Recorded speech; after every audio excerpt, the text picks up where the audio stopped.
அடியேன் ராமானுஜதாசன். அனைவருக்கும் வணக்கம். இன்னைக்கு ஆண்டாளின் திருப்பாவையில 22வது பாசுரார்த்தம் பார்க்கலாமா? எம்பெருமானின் திருக்கண் நோக்கு பற்றி ஆண்டாள் நமக்கு சொல்கிறாள். எம்பெருமானின் கையோ வாயோ நம்மை ஏமாற்றினாலும் அவன் திருக்கண்கள் நம்மை ஏமாற்றாது. அகலகில்லேன் இறையும் என்று அலமேல் மங்கை உரைமார்பா என்று ஆழ்வார் பாடியது போல் எம்பெருமானின் திருக்கண்கள் பிராட்டியையே நோக்குகின்றன. அந்த பிராட்டியோ நம்மை ரட்சிப்பதற்காக எம்பெருமானின் கோப பார்வையை கூட குளிர்ந்த பார்வையாக மாற்றி நம்மை கடாட்சிக்க செய்கிறாள். தானும் நம்மை குளிர பார்க்கிறாள்.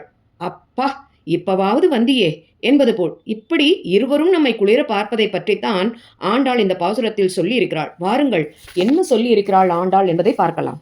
அங்கண்மா ஞாலத்து அரசர் அபிமான பங்கமாய் வந்து நின் பள்ளிக்கட்டின் கீழே.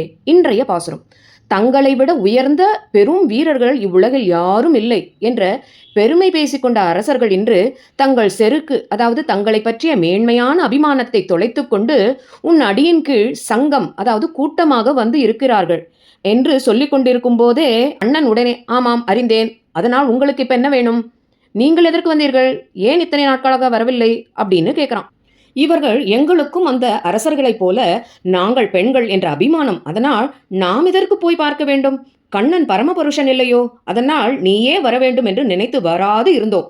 இப்பொழுதுதான் பரமபுருஷனை நாம் தான் சென்று சேவிக்க வேண்டும் என்று உணர்ந்து கொண்டோம். அதனால் எங்கள் அபிமானத்தை தொலைத்து அந்த அரசர்களைப் போல வந்து நிற்கின்றோம்.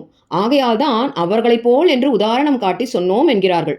கண்ணனும் சரி மேலே சொல்லுங்கள் என்று சொல்ல, இவர்களும் கண்ணா, கிங்கிணி என்று ஒலிக்கும் சிறுமணியின் வாய் போலவும் தாமரை பூவை போலவும் உள்ள உன் கண்களை சிறுக சிறுக திறந்து எங்களை நோக்க வேண்டும், அதாவது பார்க்க வேண்டும். உனது ஒரு கண்ணால் சூரியனை போல் சுட்டரிக்கும் பார்வையால் எங்கள் வினைகள் அகலும், பாவங்களும் தொலையும்படிக்கு பார்க்க வேண்டும். மற்றொரு கண்ணால் குளுமையான பார்வையால் எங்களை அருள் புரியும் பார்வையாக பார்க்க வேண்டும் என்கின்றனர். அப்படி நீ எங்களை கடாட்சம் செய்தால் எங்கள் பாவம் அனைத்தும் அழிந்து நாங்கள் இது நாள் வரை பெற்ற சாபம் அனைத்தும் தொலைந்து போகும். அதனால் என்ன ஆகும் என்றால், பாவம் தொலைந்ததால் சத்வகுணம் வளரும், சத்வகுணம் வளர்ந்தால் பகவத் கைங்கரியம் கிடைக்கும், அதனால் மோட்சமே கிடைக்கும் அல்லவா, அதனால் எங்களை குளிர நோக்க வேண்டும் என்கின்றனர். நம்முடைய அனாதிகால பாவம் தொலைய எம்பெருமானின் கடாட்சமே நன்மை தரும் என்பதையே ஆண்டாள் நமக்கு இந்த பாசுரத்தின் மூலம் சொல்கிறாள். அங்கண்மாஞாலத்து அரசர் அபிமான பங்கமாய் வந்து நின் பள்ளிக்கட்டின் கீழே.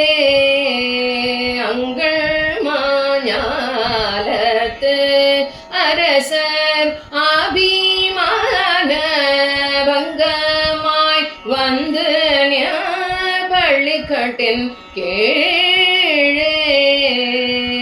சங்கம் இருப்பார் போல் வந்து தலை பெய்தோ, சங்கம் இருப்பார் போல் வந்து தலை பெய்தோ, கிங்கிணி வாய் செய்த தாமரை பூ போலே செங்கல் சிறு சிறிதே எம்மே விழியாவோ, திங்களும் ஆதித்யனும் எழுந்தார் போல் அங்கள் இரண்டும் கொண்டெங்கள் நோக்குதியே.